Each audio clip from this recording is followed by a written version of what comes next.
How did you start your guitar journey?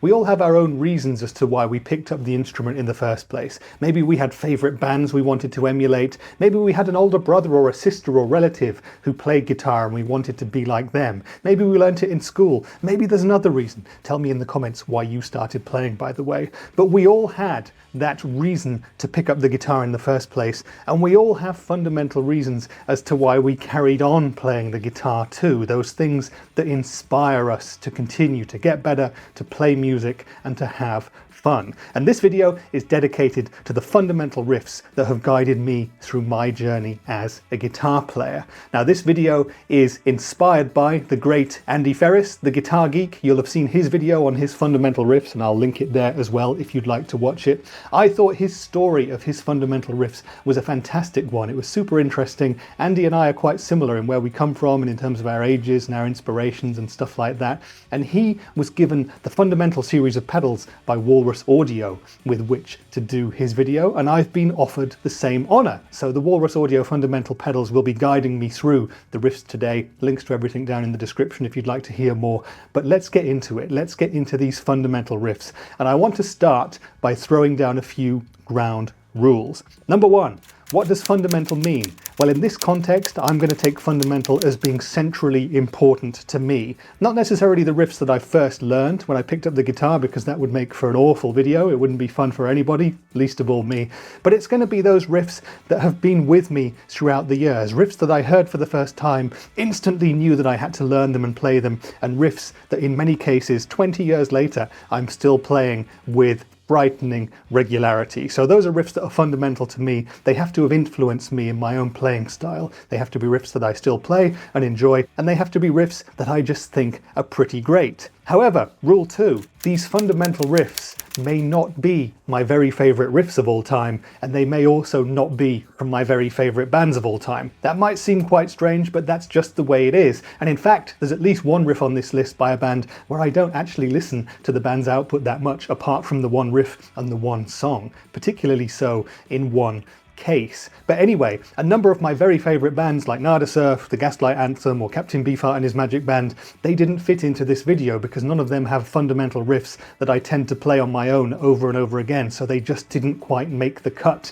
for this video. And also in terms of fundamental riffs, I wanted to only include, rule 3, riffs where, in my opinion, there was only one guitar involved in the main playing of that riff. So that rules out a number of awesome bands that I absolutely love, like the Libertines or the Strokes, for example, where the riffs are built around the interplay of two guitars. That's maybe a separate video for the future, as is going to be the next rule, which is either 4 or 5. There won't be any riffs featured today on acoustic guitar or bass guitar. I don't really feature them on the channel that much, but I play a lot of acoustic guitar and I play a lot of bass guitar too, and I played even more bass guitar back in the day. Acoustic guitar and bass guitar do make up a lot of my stringed instrument enjoyment and inspiration too. So in the future, I think I'm probably going to have to make videos about my favourite or fundamental acoustic riffs and my fundamental bass riffs too. So stick around for those coming at some point in the future as well. And the next rule, number 5 or 6 or whatever it is going to be that these riffs don't have to necessarily be played 100% correctly. That might also sound odd, but I'm of the age where back in the day we didn't always have the internet to figure out riffs straight away. We used tab books occasionally, but they weren't always available either. So lots of these riffs I've actually learned through ear over the years, and I have noticed over time that some of them might not be note perfect or maybe played on the same fretboard positions as the originals. But that's by the by. It's all about the fundamental nature of these riffs and how they've got into my muscle memory over the years. So without further ado then, let's get into my fundamental riff story. Now, I was very lucky as a young boy because I had 2 parents and 2 brothers, all of whom have always been big fans of music. So there was always music being played in the house, and we were always encouraged to enjoy music as well. My parents were born in the 1950s, so they were around live and experiencing it in person when the likes of the Beatles took off. So they loved 60s rock and roll, that kind of stuff, and they played that sort of music for us and we were exposed to that a lot when growing up. My parents loved 60s stuff, 70s stuff, and thankfully they drew the line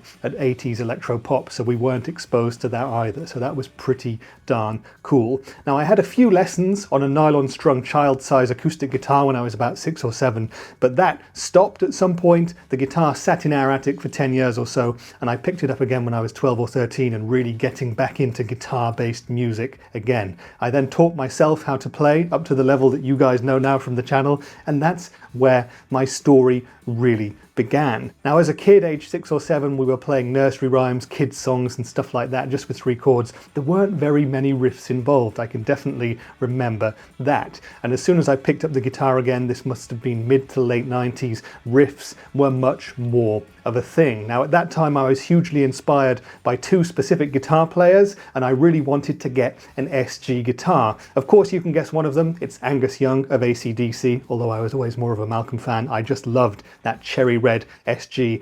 And another singer and guitar player from one of my other favourite bands of the time was Kelly Jones of the Stereophonics, a great Welsh rock band. And those 2 guys both played cherry red SGs, and I always wanted one. And at some point, my first electric guitar was an Epiphone Bully SG in black. It was a fantastic guitar to learn on, and I actually still have it back at my parents' place, so that's pretty cool. But when I picked up that guitar, well, I had a massive sort of repertoire of riffs and songs that I wanted to learn from back in the day, songs from before my time on this planet. And there's a couple of riffs that existed before I did that I really want to draw your attention to in this one that have been fundamental to me. The first is from 1976. It's by Queen, and it's, in my opinion, Brian May's finest simple rock and roll moment.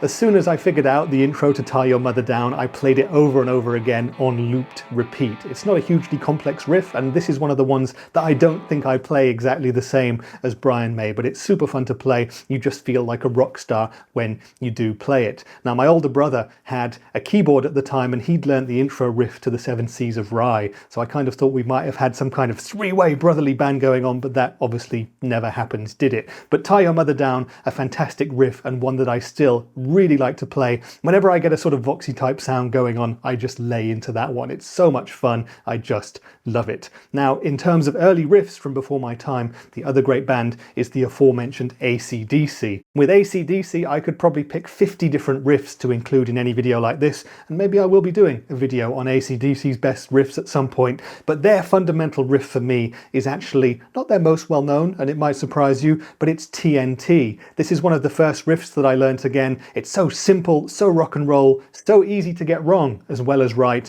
and it's so much fun to play. And just like Tie Your Mother Down, I played this one on a loop again and again and again.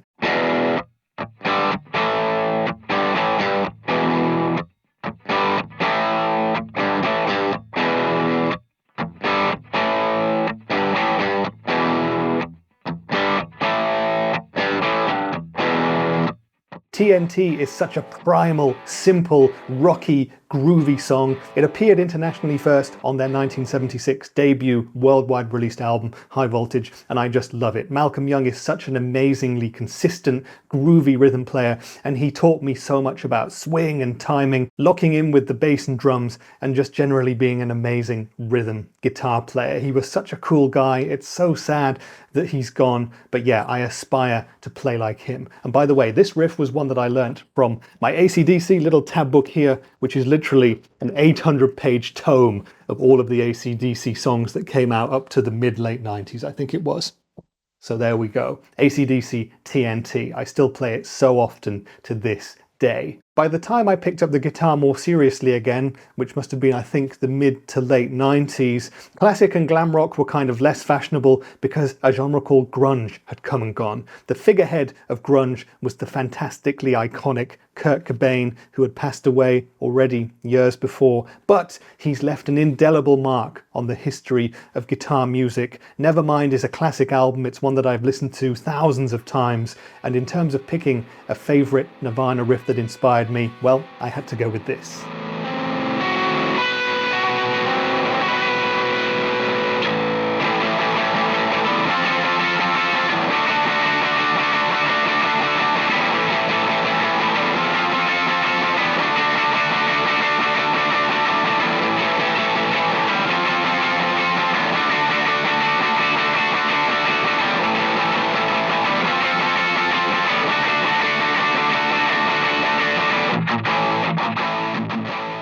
There are so many amazing riffs in the Nirvana catalogue, but there was something about the primal energy of Territorial Pissings that just caught me straight away. It almost scared me when I heard it. It was one of those "what on earth is this" moments, and I have this one very, very vivid memory of playing it really loud at home once, and at some point my mum came into the room. It was the end of the song where Kurt's kind of imploding and just screaming his head off, and she went, "What's this rubbish?" And I just thought, this is how I want to be. I was embarrassed and thrilled in equal measure, and I had to learn this riff straight away. It's so simple and easy, but you have to play it with so much energy and character, and I still do to this day, and that's why it's my Nirvana fundamental riff. Towards the end of the 1990s, my friends and I were getting into pop punk in a massive way, and 25 years later, well, I'm still into pop punk in a massive way, and it's a genre that's hugely influenced my guitar playing, and I hear it in so many of the riffs that I still create and play to this day. Now, there are so many pop punk bands and riffs and songs that I could have considered for inclusion in this video,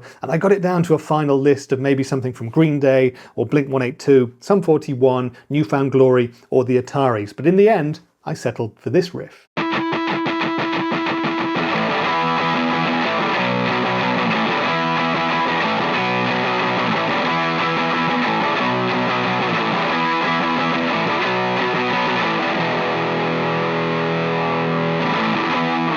Nice Guys Finish Last might not be the most iconic Green Day song ever, but for me it's the most iconic riff, and it's the one that I play the most out of all of the pop punk riffs in my whole pop punk canon. Now, my brother bought Nimrod one day, he put it in the CD player, and this is the song that starts off the album. Talk about a great album opener. It caught me straight away. Nimrod is still one of my favourite Green Day albums, and well, this is one of my favourite songs to play off it. A wonderful riff indeed. In the same year, 1997, I was majorly getting into indie rock as well. I'd just missed the boat with Britpop in the mid-90s with the Oasis and Blur battle. Oasis almost made it into this video for me, but there's just not quite one of their riffs that I could choose that I play regularly enough to feature here. But anyway, fantastic band, fantastic riffs, fantastic music. Blur as well, by the way. But in 1997, a band came out called the Seahorses. The guitar player was John Squire from the iconic Stone Roses, and they came out with this riff.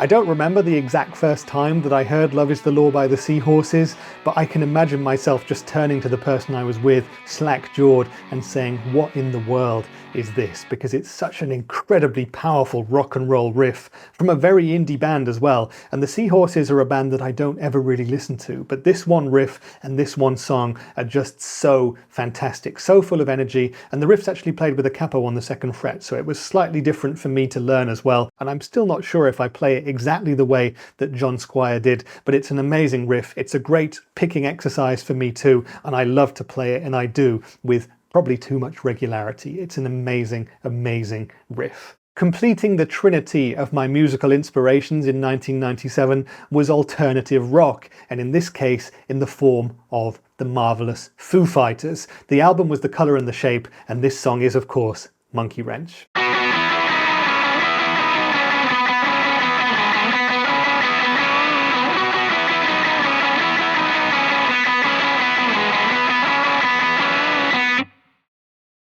The main riff to Monkey Wrench makes me feel like I'm flying. It's so happy, it's so buoyant, it's so full of character and hope. I love the descending riff with the open droning strings, and that's something that's influenced me massively in my playing ever since then, right up to now. I loved that riff the first time I heard it, and I still do to this day, and it's one of my very favourite Foo Fighters songs. I love the way that Monkey Wrench starts on the album too. It's the second track, and you've got the opener doll, which is a pared down quiet affair, and suddenly Monkey Wrench roars in like a jetliner, and it's a fantastic goosebumps feeling that still gets me to this day. Now, the next song that we're going to feature is my introduction to heavier stuff and Drop C, and it comes from System of a Down, who back then were one of my very favourite bands, and the song is Sugar.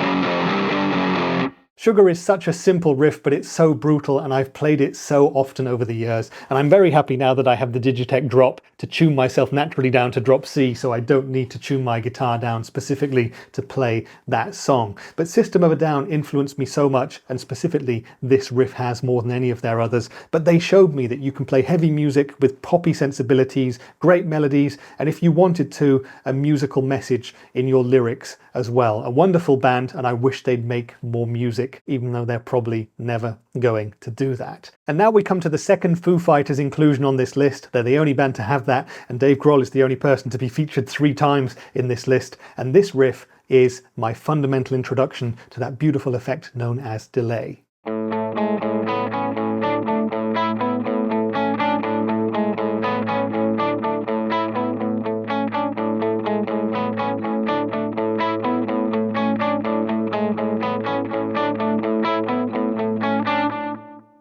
Back in the day with the likes of Monkey Wrench and The Colour and the Shape, I thought the Foo Fighters would not get any better. But then in 1999, There's Nothing Left to Lose came out, and that album is probably their magnum opus to this day. It has so many amazing, iconic alternative rock tracks on it, so many huge hit singles like Learn to Fly and Breakout, Stacked Actors and stuff like that. But the riff that I play the most and that has stuck with me is the beautifully understated opening riff to Aurora, which was my favourite B-side song or album track from that record, and it was, like I said, the song that kind of introduced me to using delay as a stylistic feature in songs rather than just a fattening up of clean notes and stuff like that. The beautiful repeats of this intro riff just make it something that I had to listen to again and again and again, and every time I get a delay pedal now to try out, well, I play that riff. It's still one of my very favourite Foo Fighters songs, and of course now it has an extra level of poignancy to it because it was the favourite of the late,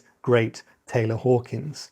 Now, in 1999, I was also playing a lot of indie rock still, and we come back to my other inspiration to get an SG, and that was Kelly Jones of the Stereophonics. In 1999, their second full-length LP, Performance and Cocktails, came out, and that is a fantastic record, full of catchy alternative rock stuff, great lyrics, great storytelling, a wonderful voice, but also some fantastic riffs played by Kelly Jones. There are so many great tracks on that record, but the one fundamental riff that's inspired me the most over the years is Pick a Part That's New.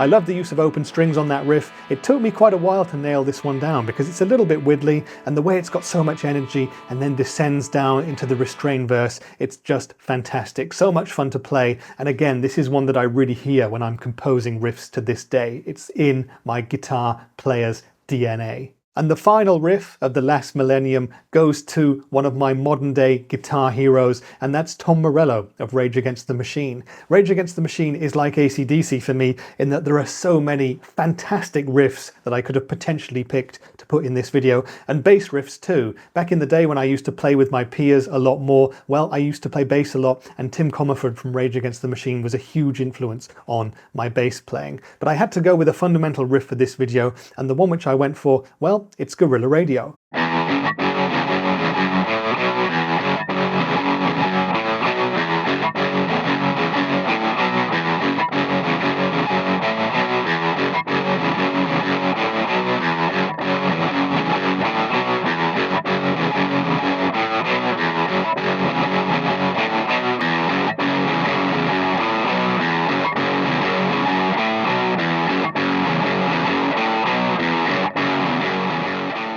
Guerrilla Radio is such a simple, brutal riff. It has so much energy to it, and I was lucky enough to see Rage Against the Machine live back in the day as a very young man. What a fantastic live band. This song sounded absolutely huge, and it's one of my only fundamental favorite riffs to include the tremolo effect. So it was a very cool one to include here, and every time I turn on a tremolo pedal, well, I have to play this riff as well. Love it. Love Tom Morello, and I might even have to do a best Tom Morello guitar riffs video at some point in the future, so stick around for that one maybe if you're interested to hear that. But talking of tremolo, well, I was using the Walrus Audio fundamental tremolo pedal to play that riff, and that's been part of the Walrus Audio board that I've been using in this video. Now, the Walrus Audio fundamental series of pedals is a USA built but surprisingly affordable way to get into the fundamentals of different kinds of guitar tones. Now, there are a number of different pedals in the range. There's an overdrive, a distortion, a fuzz, a tremolo, a phaser, a chorus, a delay, and a reverb. At least those are the ones on my board. Since this video has been made, well, Walrus have also come out with an ambient reverb pedal too, so I'm looking forward to trying that one out as well. They'll all set you back between $100 and $130 or so dollars, so very much affordable pedals and a great way to get into making fundamental riffs of your own. The eagle-eyed among you will have also noticed that I'm using the Walrus Canvas tuner on this board, and instead of an amplifier, I didn't even bother. I went straight into their ACS1, which went straight into my recording software, and that's been it for this video. And in terms of guitar, I used my trusty Epiphone Les Paul Traditional Pro because that's the closest thing I've got to my old SG from back in the day. But back to the fundamental riffs, and finally we've reached the new millennium. We're in the year 2000 now, and the very first riff of that millennium that I wanted to include in this video is this one.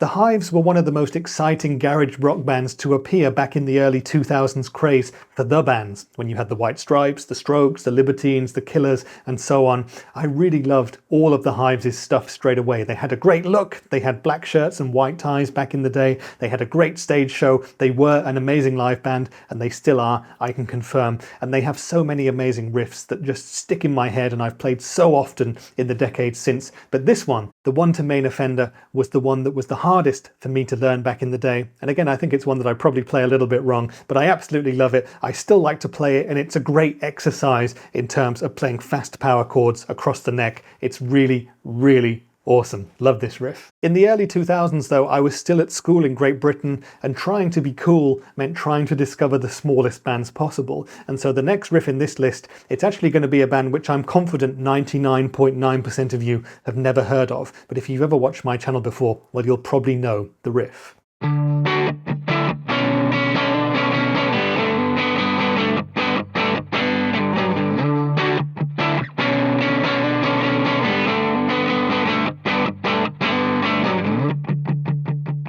Recognize that?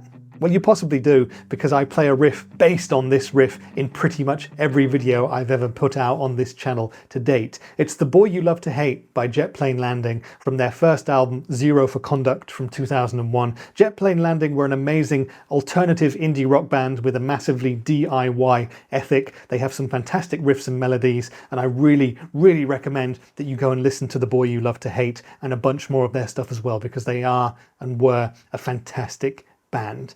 Now, back in the day, I was listening to a lot of British alternative rock, and next on the list is going to be what was probably my first useful work in the world of fuzz. It's Plug-in Baby by Muse.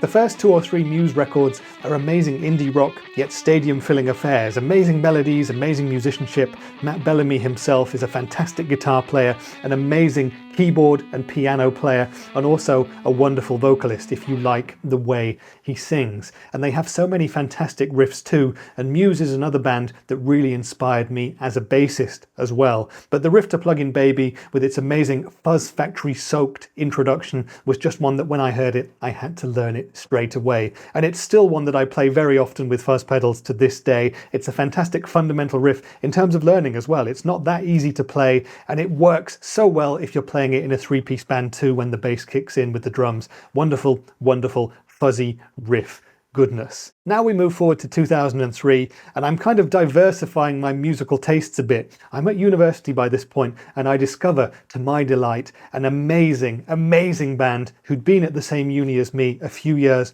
before. The band's name is Ocean Size, the album of choice is Eflores, and the best song off that album, at least in my opinion, is One Day All This Could Be Yours. And there's actually two parts to this riff in this video. The first is the intro to the song, which was played on keyboards and other instruments possibly too, but I adapted it to guitar at some point, and it sounds a bit like this.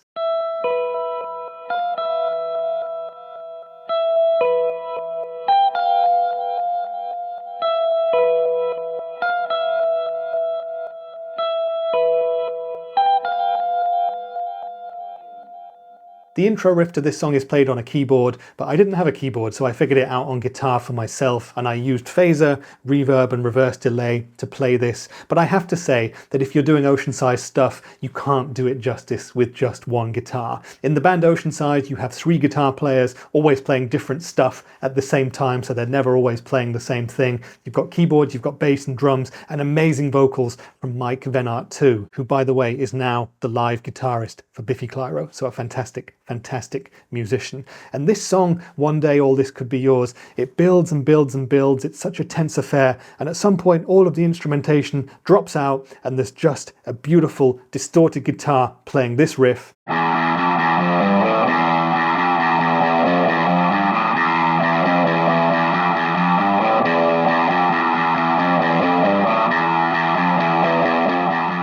And then all hell breaks loose. This song has been in my head ever since I've heard it. It kind of sounds like it could be in a Harry Potter movie from hell as well. It's absolutely amazing. I can't do it justice with one guitar line, so go and listen to it, and hopefully you'll start playing it for yourself as well. Now also in 2003, genres like classic rock and hair metal were absolutely dead, when suddenly, out of Suffolk, roared a band to bring that all back with an incredible riff to the first track of their debut album. The band is The Darkness, and the riff is of course Black Shuck.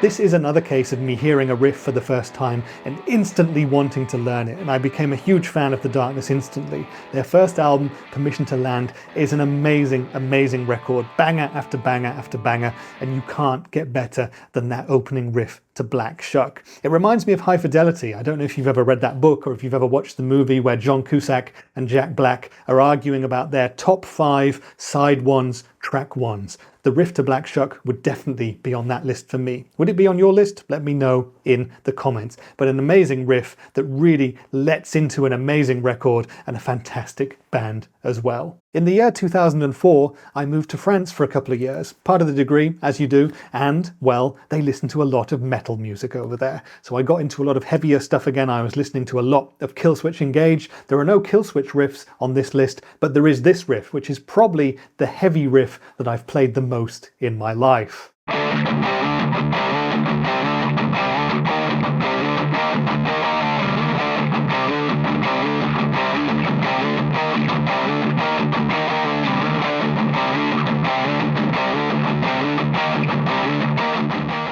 It is of course Blood and Thunder by Mastodon. I can't believe that this riff and the album Leviathan are 20 years old now, by the way. Absolute madness. But that's another contender for me for one of the best side one track ones ever. What an amazing introduction to a record. Such amazing pounding riffs all throughout the song. Great double guitar melodies, amazing vocals, great lyrics and storytelling, an absolutely fantastic take on heavy music. This is also something which I played wrong for a long time. I played it in drop D, but I found out more recently that Mastodon are simply tuned down to D standard, and they play it in standard tuning but down at D, so I've had to relearn how to play it. But a fantastic, fantastic riff, and like I said, probably the heavy riff that I've played more than any other in my life as a whole. It took me a while to get into Block Party when they first burst onto the scene. I loved Little Thoughts, their first single on Fierce Panda Records, I think it was, but when they came out with Silent Alarm, I kind of thought it was too much, and it took a while for it to click with me, but when it did,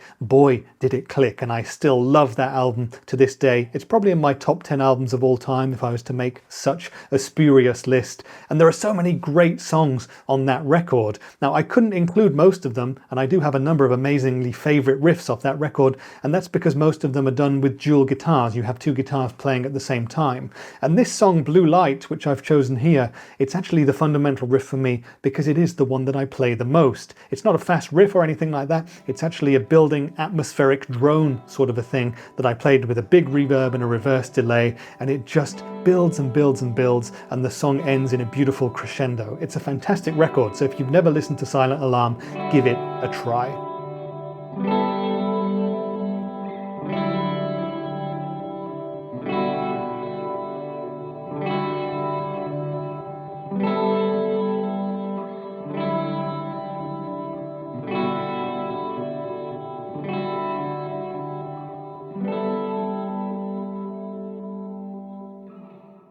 And now we come to the final riff on my list, because clearly my musical taste ended in 2007, and we've got the White Stripes. It's Icky Thump.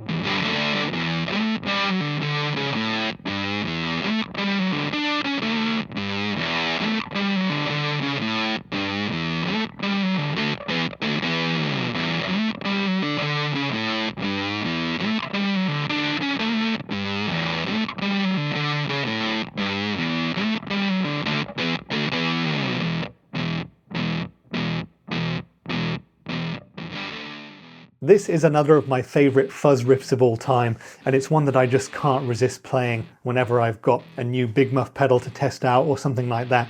Jack White is another one of my modern day guitar heroes. He's had so many incredible riffs and songs over the years, a fantastic artist and a bit of a pedal visionary these days as well, with his Third Man company and his Third Man record label too. But Icky Thump is a wonderful song. The White Stripes were such a powerful band considering you just had the two members, and I was lucky enough to see them live back in the day, and it really changed the way that I thought about songwriting, guitars and stage presence too. But I still play the riff to Icky Thump so much, and it's absolutely fantastic. So those were my favourite, however many riffs that was, 18, 20, something like that. Those were the fundamental riffs that have made the biggest impact on me as a guitar player in my musical journey to date. I am a bit disconcerted that nothing's appeared since 2007 for me to put on that list, but hey, there's still time, and this list may change. I have to say that I'm someone who puts a lot of work into the videos that I do on this channel. You've probably noticed by their length already, but I put over 100 hours of work into this video,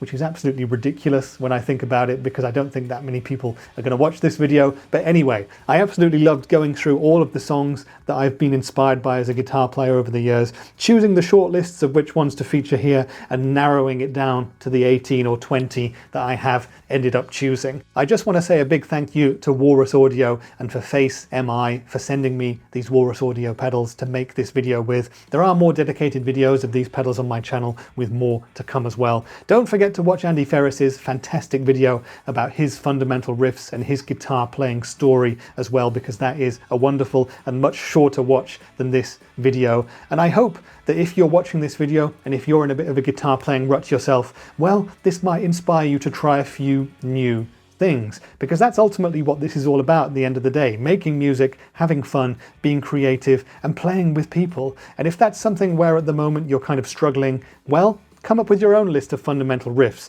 Go back and look at the songs, the musicians, the riffs that have inspired you as a player, and you might get a new lease of creative life. I have done from this video, and I hope that you can feel it from watching it, and I hope you've enjoyed it too. If you're still around, would really make my day if you wanted to give the video a like because of that, and if you're not subscribed, well, drop me a cheeky subscribe too, because that always helps. But that's been it for today's video. I've been Rich, and I'll see you in the next one. Bye for now.